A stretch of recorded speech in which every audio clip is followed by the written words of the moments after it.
punta naman tayo sa another 3 sets of documents shown on the screen for easy reference and document being shown to the witness to refresh his memory. We have accomplishment report dated March 30, 2023, Prosecution's Exhibit P-1-7-B. Likewise, an accomplishment report dated July 11, 2023, Prosecution's Exhibit P-1-7C, and accomplishment report dated October 9, 2023, Prosecution's Exhibit P-1-7D. Likewise, Your Honor, stipulated documents, common exhibits, both for the prosecution and the respondent or defense. Counsel for respondent, would you like to Yes, identify for the record the counterpart markings on the part of the respondent? Yes, Your Honors. On the part of the Respectively. respondent, yes, Your Honors. These are marked as Exhibit D-1-74-OVP, D-1-50-OVP, and D-1-99-OVP, Your Honor. For the record. Sorry, if the first one is actually D-1-50-OVP, the second one would be D-74-OVP, and the third one would be D-1-99-OVP, for the record, Your Honor. Counsel, D-1-50-DE with respect to the 3/30/23 accomplishment report, not D-1-21-DE? OVP. For the first quarter, Your Honors. Sorry. Yes, You may repeat. accomplishment report. For first quarter, it's D-1-50 50, okay. dash OVP, not DE, Your Honor. Dash OVP. Clerk of Court is instructed to kindly correct our records if at all it is different from what the counsel for respondent manifested. Counsel for the panel of prosecutors, Attorney Capunan, you may proceed, ma'am. Thank you, Your Honor. Now, Mr. Witness, for purposes, para malinawan tayo, ano yung mga periods na kinover ng 3 accomplishment reports na to? Yung first accomplishment report po, ang nakalagay po na period covered ay February 6 to March 29, 2023. Yung second accomplishment report po, ang nakalagay na period ay April 25 to June 30, 2023. At yung pangatlo po, July 14 to September 30, 2023.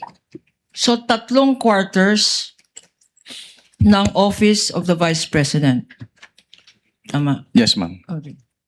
Meron dito, common to all of these exhibits flash on the screen is the phrase approved by. And there is a signature. There is a signature there. Whose signature is this? This is the signature po of the Vice President Sara Duterte. Familiar to you for the same reason, Mr. Yes, ma'am. Witness. And ano ang ibig sabihin ng nakalagay dyan, approved by, at pinirmahan ng Vice President sa 3 dokumentong ito?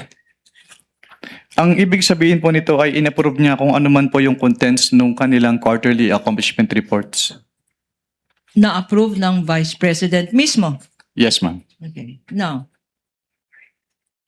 for our appreciation, punta ngayon tayo sa first quarter. Anong observations mo dito sa nakikita mong first quarter accomplishment report?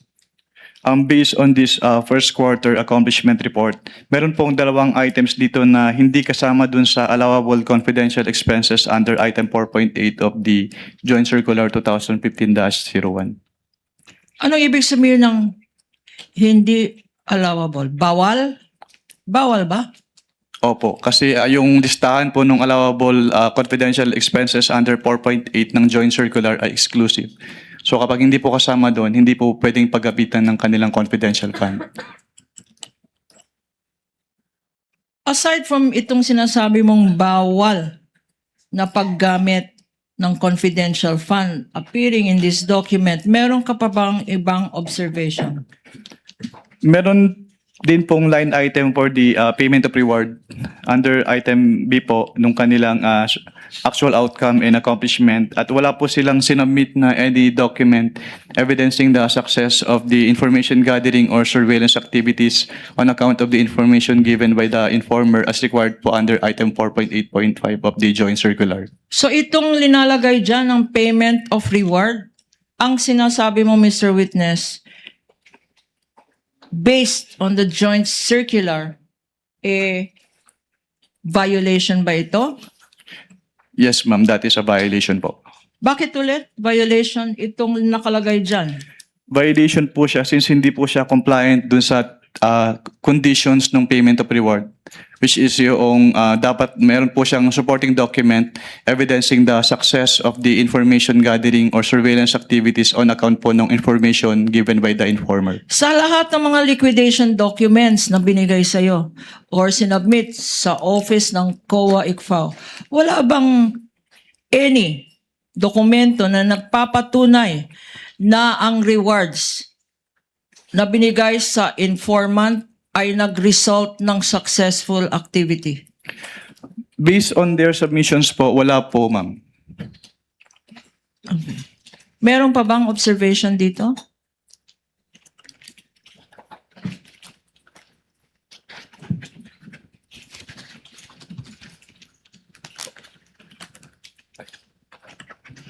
Wala na po.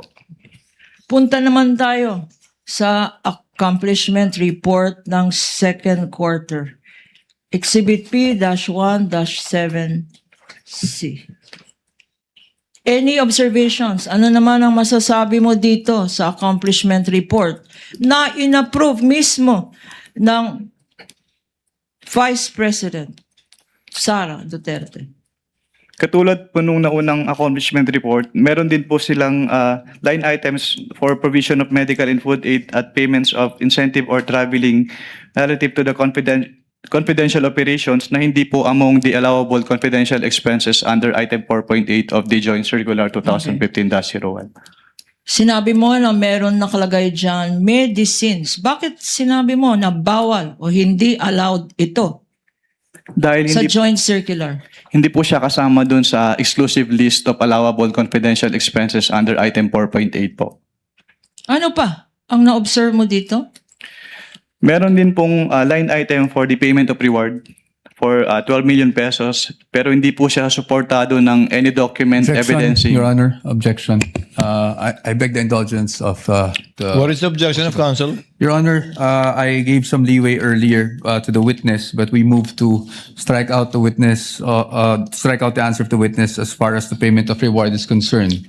Kasi ang pinag-uusapan lang naman natin dito, on its face, kung merong mali sa utilization of confidential intelligence funds in terms of the accomplishment report. He is now going into the findings, which is not part and parcel of this form, which is the accomplishment report, Your Honor. So, Not yet part of it. not yet. So what I'm saying is the payment of reward by itself is not a violation. Indicating the payment of reward here by itself is not a violation of the joint circular, Your Honor. Because we are not yet, if at all, at the AOM level Exactly, and or notices. But kindly reform, counsel. Objection sustained. Ito bang payment of rewards kasama dyan sa tinatawag na allowable expense ng confidential funds? Based on item 4.8 po, yes po, subject to the three conditions as enumerated po. Okay. Ano itong three conditions? Under item 4.8.5 of the joint circular, payment of rewards must be made to non-employees of the informers who must be non-employees of the agency concerned, subject first to the approval of the head of the agency, second to the submission of documents evidencing the success of the information gathering or surveillance activities on account given by the informer, and thirdly po, it must be directly related to the confidential operations of the concerned agency. At sa mga requirements na sinabi mo, compliant ba ang Office of the Vice President? Based on their submissions po, hindi po sila nag-submit ng any document evidencing the success po of the information gathering or surveillance activities on account of the information given by the informer. Before we proceed to the third quarter and your further observations dito sa second quarter, magkano ba ang sinabi na amount na ginamit sa confidential funds para sa medicines? Can you repeat the question po? What quarter po? Okay. Magkano ba, if you know, kasi ikaw nag-evaluate, magkano ba ang ginastos para sa medicines For what quarter po, ma'am? Sorry. for the second For quarter? the second quarter. Based on this accomplishment report po, yung provision of medical and food aid ay nagkaka-amount po ng 40 million pesos. Magkano ulit? Based po on this accomplishment report, yung provision of medical and food aid ay 40 million pesos po yung amount. Sa first quarter naman, meron bang entry dyan na nakalagay medicines? Meron pong entry dito for provision of medical and food aid for 40 million pesos po. 40 million pesos. 42 million pesos. 42 million pesos ang nakalagay dyan ngayon. Yes, ma'am. Sa accomplishment report na yan, meron bang inattach ang Office of the Vice President?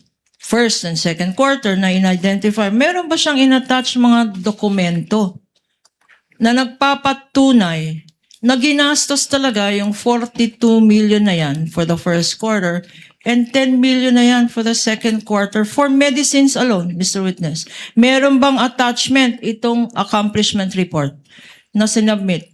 Wala po silang inattach na any document po supporting yung kanilang payment for medicine. Okay. Earlier, minention mo, meron ring gastos for traveling. Magkano naman yun, Mr. Witness? For what quarter po, ma'am? For the first quarter muna. For the first quarter po, yung kanilang payment of incentives or traveling relative to confidential operations ay 10 million pesos po. 10 million pesos. At again, tanong ko, sa expense na 10 million na yan for traveling expenses, meron bang inattach na mga annexes? Diyan, para explain, paano ginastos? Sa travel ang 10 million, may mga attachments ba? Yung accomplishment report na yan. Wala po silang inattach. Hindi na-explain itong 10 million, Mr. Witness? Walang official receipts attached? Meron ba? Wala pong official receipts na attach. Any other observation sa second quarter? Okay.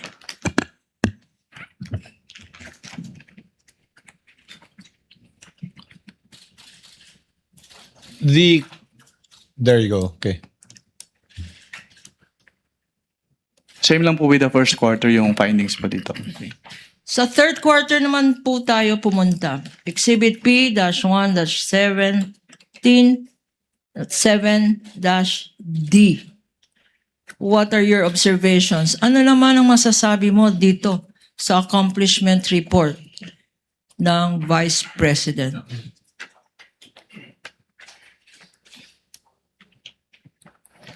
Meron din po silang payment of reward dito na worth 35 million pesos. Pero wala po silang inattach na any document evidencing the success of the information gathering or surveillance activities on account of the information given by the informer. Okay. Sinabi mo na walang sinubmit na ebidensya. Wala bang naka-attach dito sa accomplishment report? Wala po, ma'am. Okay.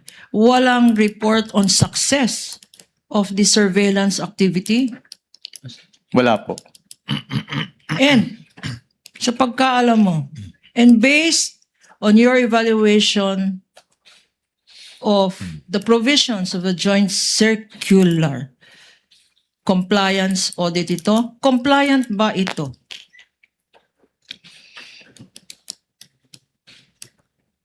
Hindi po siya compliant, ma'am. Bakit, Mr. Witness? Dahil wala nga pong supporting document po yung kanilang payment of rewards as required under item 4.8.5 of the joint circular. Sinabi mo 4.8 ng joint circular. Ito ba yung pinakita mo sa impeachment court kahapon? Yung 4.8 na yan. Yung provision? Isa po siya sa pinakita kahapon. Okay. Ngayon, magkano naman? Magkano yung item na yan? sa third quarter report? For the third quarter po, ang amount ng kanilang payment of rewards ay 35 million pesos. 35 million pesos. Para sa isang quarter lang. Yes, ma'am. Para sa third quarter.